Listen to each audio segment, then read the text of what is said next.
Hey guys, making a quick video. Can you see me? Uh, on unboxing the King of Big Bores. And I kind of took out all my big bore handguns.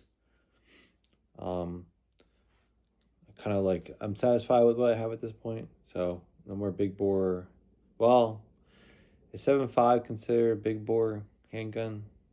Maybe. 7.5 Bruno. Bruno. Uh, the polymer one's actually well priced. So that's a possibility, 7.5 in the future. They came with a compact, like recently, I think. So that might be something. That might make the list. Anyway, I have my first one was 460. Not this 460. I got rid of the original 460 I had and got this one.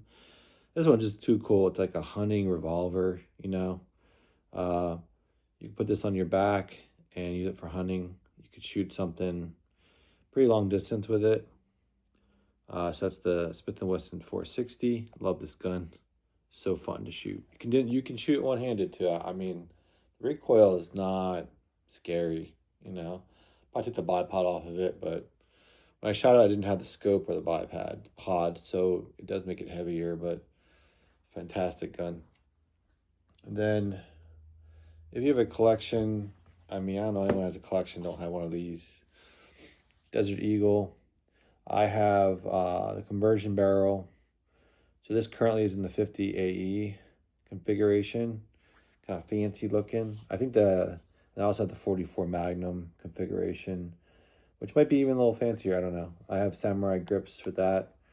And the barrel is full on like the tiger stripes, black tiger stripe. But yeah, this is I feel like if you have a collection, you gotta have a Desert Eagle.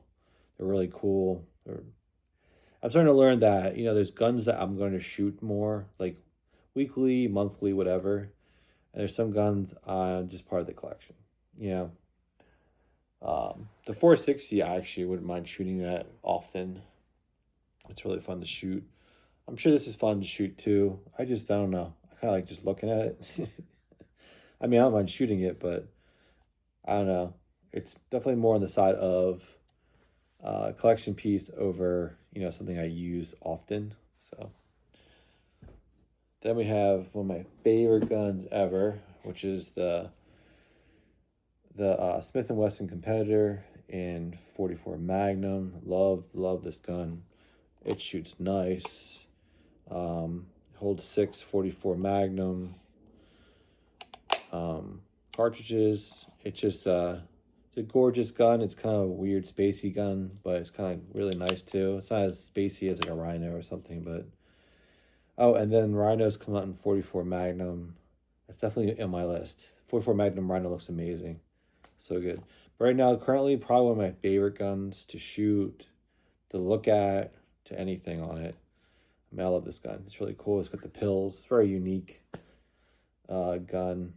And so I'm kind of like partial. I think I like Smith & Wesson revolvers the best. But I'm not an aficionado on revolvers. I just know I like them. I know what I like. So I like the finish on this too. And then my newest. This gun's awesome. Got the Anaconda. Look how shiny and beautiful it is. Got the grips on it.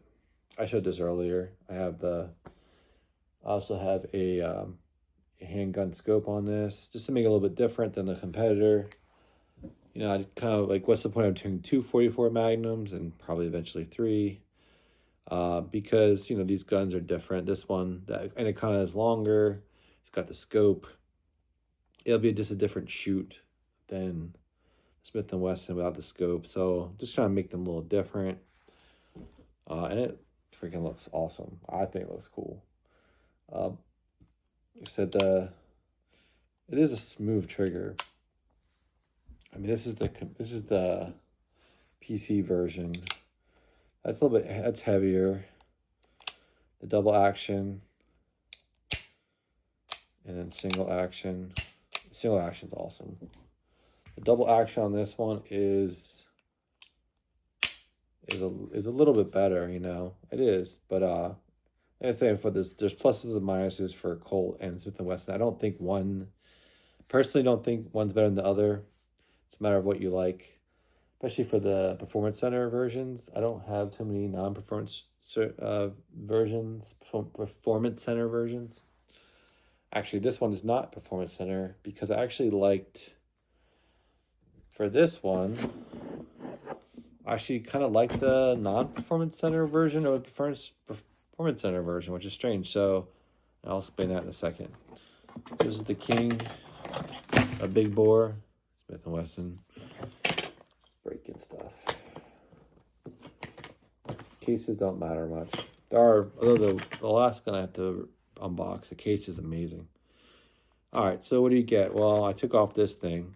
So this is an X frame, but I found that you can put end frame grips on it. Whether they hold up or not, I don't know. We'll find out. But always can put this one back.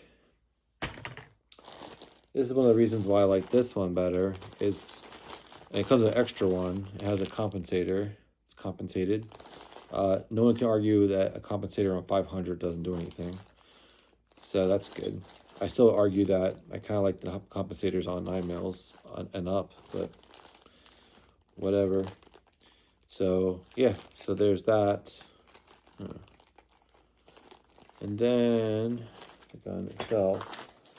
So there it is, the 500. It's got the compensator on it. The PC version doesn't have a compensator. At least not the one I saw. I'm pretty sure, yeah. But you got this nice comp. You got the nostrils there. So kind of like this version better. The PC version, probably, I don't know, the trigger difference, whatever, but I know that it has a non-fluted cylinder. So I kind of like this version better, so I went with this version. It might have like a fiber optic sight. I don't think it's a big deal. So there it is, the 500.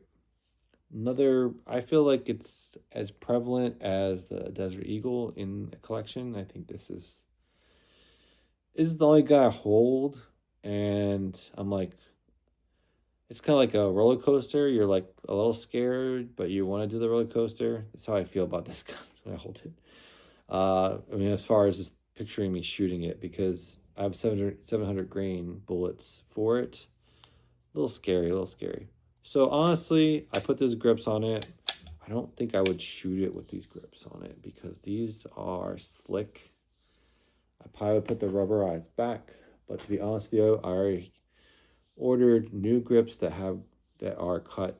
They're similar to these, like they're fancy, but they have texturing on them. So I probably will be using those. This feels too slick to me. This is very similar to the Combat Elite grips.